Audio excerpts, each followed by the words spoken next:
So Heather,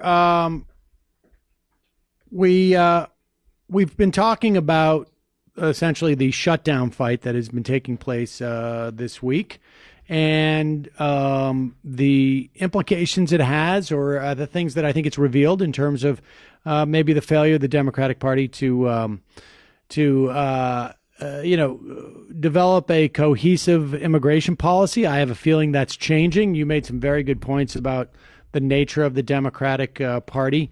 And in the next segment, I want to talk, at the very least, touch on just a little bit what the Democrats introduced as their first piece of legislation, which was commendable not only in terms of big D Democratic terms, but also small d Democratic terms.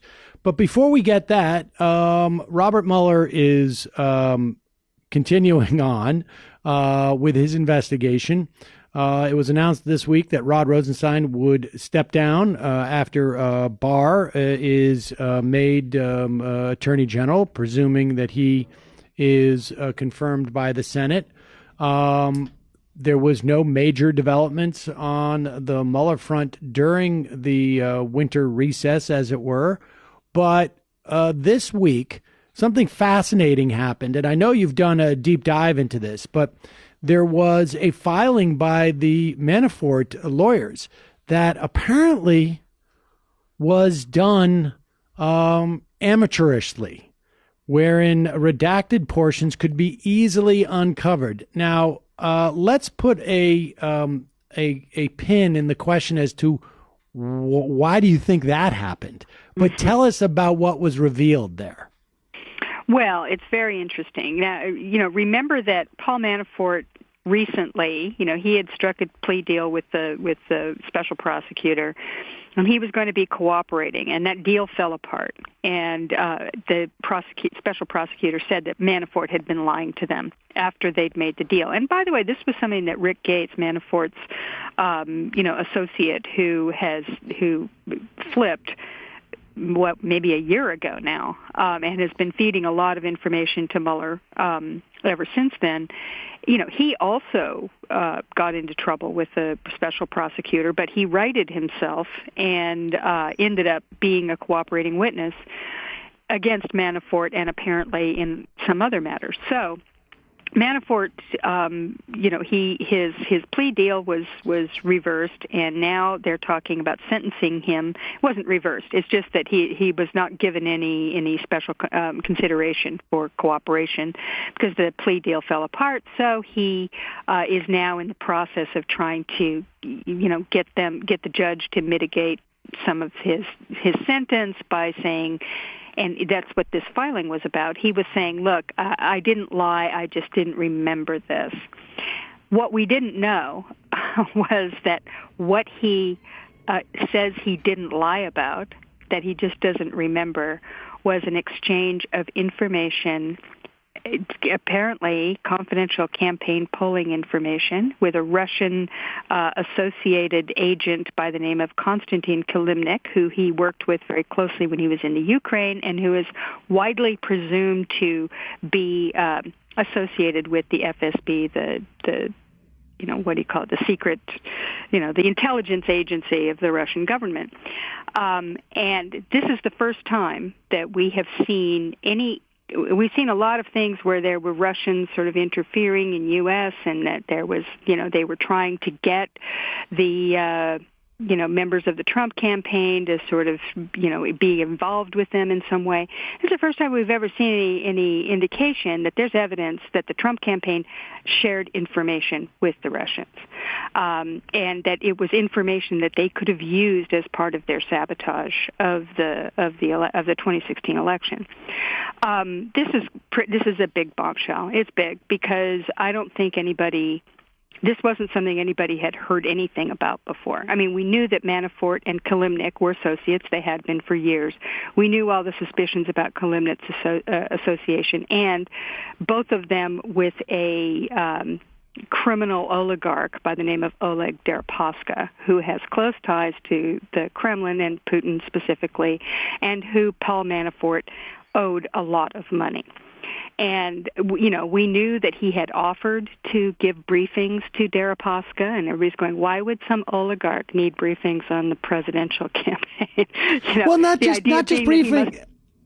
briefings on the presidential. Like, why would you need internal polling data? Right. It makes no sense. Yeah, that unless this was something to do with the campaign, why would you need campaign information? And, there were a number of other things that came out in that mistaken, unredacted piece, which had Manafort apparently meeting with Kilimnik in 2017, in the early part of 2017, and also that they had been discussing one of these Ukraine peace plans. It's not the first one we've heard about. There was one that Michael Cohen was involved in. All of this, the blockbuster revelation in this is that Manafort, during the campaign, and this has been sort of, I think, through some reporting in the New York Times, which came subsequent to this revelation, they spoke with some sources who confirmed this and also confirmed that Manafort had told Rick Gates to share this, to tell Kilimnik to share this information with Oleg Deripaska. So that part has been confirmed by someone. I'm assuming it must be the Gates team. I don't know who else would share that with reporters.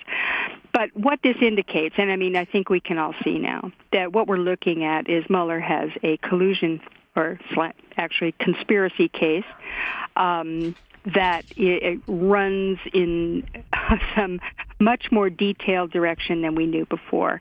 And it also sort of draws you to the fact that Donald Trump himself has been very, very solicitous of Paul Manafort. And just recently, I got just a couple of months ago, he tweeted, "I feel very badly for Paul Manafort and his wonderful family. Justice took a 2-year-old tax case, applied tremendous pressure on him, but unlike Michael Cohen, he refused to break." Such respect for a brave man, right? That's kind of, so the big question, of course, is what did Trump know about this? And everybody who's ever worked for Trump said it's almost impossible to believe that he would not have been aware of something like this. He's a control freak in his own business, that he would, and not to mention the fact that we know he was doing business with the Kremlin at the time, trying to build Trump Tower. So this was the kind of thing that he was eagerly looking to do. And if Manafort, it's theoretically possible that they were both both Manafort and Trump separately, without each other's knowledge, were doing outreach to the Russian government. But it actually looks more and more like this was a much more tangled web than we may have thought before. All right, maybe this is a question that we'll answer when we return from the break, but the last question that I had about it was just what level of unprofessionalism do you need to have as an attorney in this situation where your redaction is so easily uncovered? I understand why this stuff happened 20 years ago, right? But we've all read stories about this. That you don't release a digital version of the actual working document. It just seems shocking. And there are some people who have speculation that was not an accident.